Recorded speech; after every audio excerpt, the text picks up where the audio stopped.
Hello বন্ধুরা, motor শ্রমিক আন্দোলন বাংলাদেশের যত চালকের উদ্দেশ্যে ভিডিওটা করা হয়।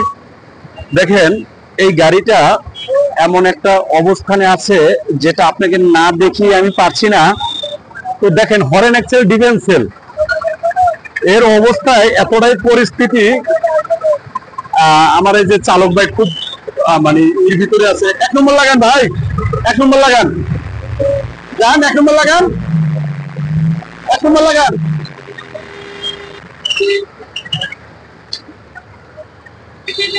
একজন চালক লোড গাড়িটা নিয়ে উনি আটকে গেছে। দেখেন আপনাকে যেটা দেখাচ্ছি, উনি 1 নম্বর লাগাই লোড গাড়িটা উড়াতে পারতেছে না। গাড়িটা হলো 15 সিরিয়াল 9311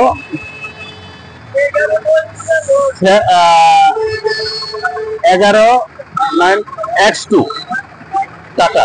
তো এই গাড়িটা আটকে গেছে গাজীপুর বাইপাসে। এই যে আইসার একটা 20, দেখেন রাস্তার পরিস্থিতি দেখেন, এত পরিমাণ রাস্তায় দুর্ঘটনা প্রতিনিয়ত হচ্ছে। হরেন এক্সেল, কারেন্সেল, ডিফেন্স সেল, টায়ার রড পুরসাদ প্রতিনিয়ত এখানে গাড়ি ভাঙতেছে। তো রাস্তায় এই ভাঙ্গার কারণে আমার ড্রাইভার ভাইরা অনেক কষ্টে আছে। তো দর্শক, আমার এই যে সার্জন ভাইয়ের কাছে একটু কথা বলতে চাচ্ছি। ভাই, এখানে আমাদের মোটর শ্রমিক ভাইরা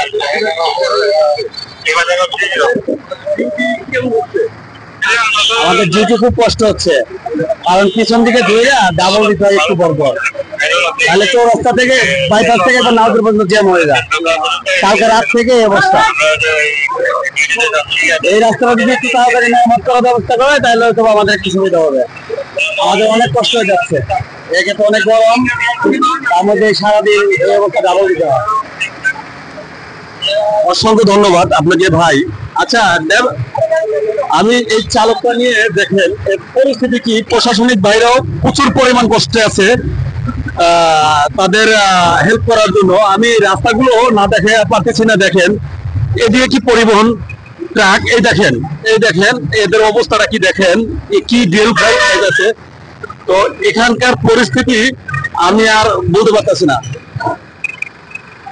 ওস্তাদ একটু রাখেন, এখানকার যে আপনারা গাড়ি চালান, বলেন, কথা বলেন, আপনাদের প্রচুর কষ্ট হচ্ছে, প্রচুর পরিমাণ কষ্ট হইতেছে। দেখেন রাস্তার কি অবস্থা, সব সমস্যা হইতেছে, সব সমস্যা হইতেছে। আমাদের দ্রুত করা উচিত, কিন্তু এই কাজটা তো দ্রুত হইতেছে না।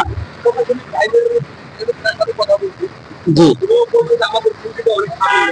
জি জি, এখানে সবারই কষ্ট, সবারই পরিশ্রম হইতেছে, গাড়ি ঘোড়ার সমস্যা হইতেছে, সবকিছু সমস্যা। এখানে তাড়াতাড়ি মানে দ্রুত এই কাজটা, যত দ্রুত পারেন এই কাজটা মানে সম্পূর্ণ করার জন্য একটু আবদার করেন, ঠিক আছে? খুব বিপদে আছি আমরা। আলামিন, ময়মনসিংহ, ফুলপুর থানা, ময়মনসিংহ। আপনি তো আমার শ্বশুর বাড়িতে ছিলেন। আলামিন ভাই, অসংখ্য ধন্যবাদ আপনাকে। আমার বাড়িও, আমার শ্বশুর বাড়ি হলো ময়মনসিংহ নেত্রকোনা, মদন থানা। তো দেখেন অবস্থাটা কি। আমি আসলে এই যে একটা আপনার লোড গাড়ি, দেখেন কি পরিমাণ কষ্টে আছে এই ড্রাইভার সাহেব। অবশ্যই ভিডিওটা শেয়ার করে দেবেন যে যেখান থেকে দেখছেন।